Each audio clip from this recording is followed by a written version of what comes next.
నరసింహని దివ్య నామ మంత్రము చేత దురిత జాలములెల్ల తోలవచ్చు. నరసింహని దివ్య నామ మంత్రము చేత బలువైన రోగముల్ బాపవచ్చు. నరసింహని దివ్య నామ మంత్రము చేత రిపు సంఘముల సంహరింపవచ్చు. నరసింహని దివ్య నామ మంత్రము చేత దండహస్తుని బంట్ల దరుమవచ్చు. బళిరా నీ నామ మంత్ర బలము చేత దివ్య వైకుంఠ పదవి సాధింపవచ్చు.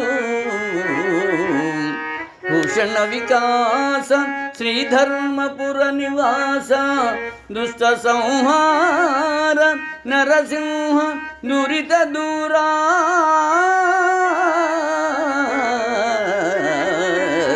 ఆ